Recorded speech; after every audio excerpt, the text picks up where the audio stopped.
नमस्कार दोस्तों।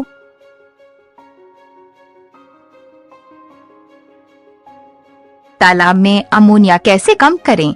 मछली उत्पादन प्रणालियों में संचय करने की अनुमति देने पर अमोनिया मछली के लिए विषाक्त है। जब अमोनिया विषाक्त स्तर तक जमा हो जाता है तो मछली कुशलता से फीड से ऊर्जा नहीं निकाल सकती है। यदि अमोनिया की सघनता काफी अधिक हो जाती है तो मछली सुस्त हो जाएगी और अंततः कोमा में गिर जाएगी और मर जाएगी। ठीक से प्रबंधित मछली तालाबों में अमोनिया शायद ही कभी घातक सांद्रता में जमा होता है। हालांकि अमोनिया को तथाकथित सुबलथल प्रभाव कहा जा सकता है, जैसे कि कम वृद्धि, खराब फीड रूपांतरण और रोग प्रतिरोधक क्षमता जो कि घातक सांद्रता से कम है। अमोनिया विषाक्तता पर पीएच और तापमान का प्रभाव। पानी में अमोनिया या तो संघीकृत अमोनिया NH3 या अमोनियम आयन NH4 पर है।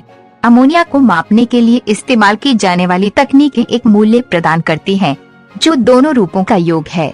मान कुल अमोनिया या बस अमोनिया के रूप में बताया गया है। इस प्रकाशन में अमोनिया दोनों रूपों के योग को संदर्भित करता है। विशिष्ट रूपों को उपयुक्त रूप में संदर्भित किया जाएगा। पानी में मौजूद दो रूपों का सापेक्ष अनुपात मुख्य रूप से पीएच से प्रभावित होता है।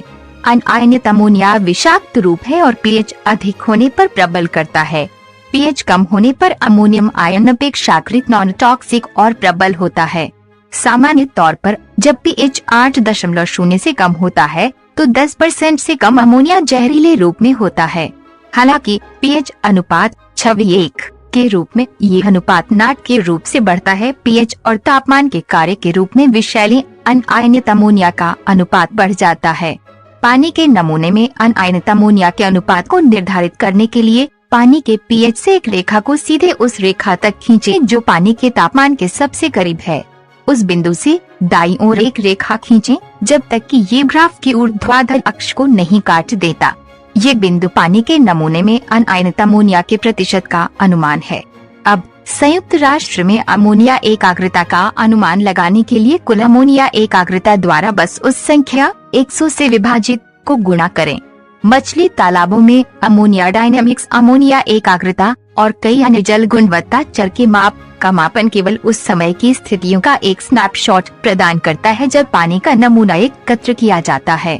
एक एकल माप अमोनिया सांद्रता को प्रभावित करने वाली प्रक्रियाओं में कोई अंतर्दृष्टि प्रदान नहीं करता है। ये केवल अमोनिया उत्पन्न करने वाली प्रक्रियाओं का शुद्ध परिणाम है और अमोनिया को हटाने या बदलने वाली प्रक्रियाएं।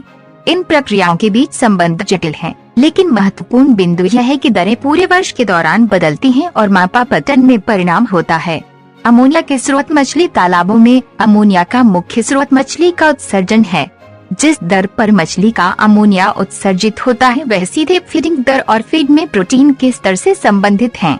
जैसा कि आहार प्रोटीन शरीर में टूट जाता है, कुछ नाइट्रोजन का उपयोग प्रोटीन बनाने के लिए किया जाता है। मांसपेशियों सहित कुछ का उपयोग ऊर्जा के लिए किया जाता है और कुछ को अमोनिया के रूप में गलफड़ों के माध्यम से उत्सर्जित किया जाता है।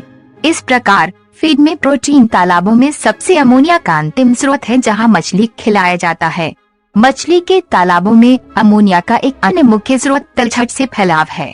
शैवाल द्वारा बड़ी मात्रा में कार्बनिक पदार्थों का उत्पादन किया जाता है या फीड के रूप में तालाबों में जोड़ा जाता है।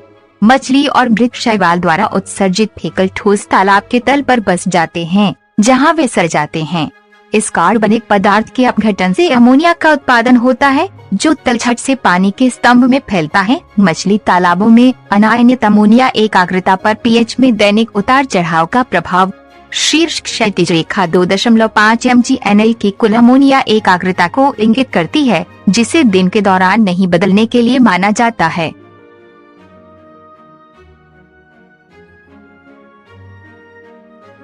दो घुमावदार लाइनें संयुक्त राष्ट्र के अमोनिया सांद्रता में दैनिक परिवर्तन का संकेत देती हैं, जहां अधिकतम दोपहर पीएच 9.0 या 9.5 है।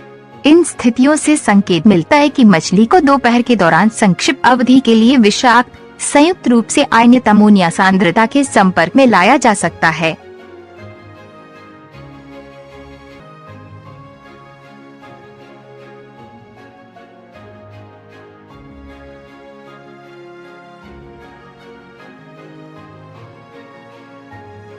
आपके समय के लिए धन्यवाद।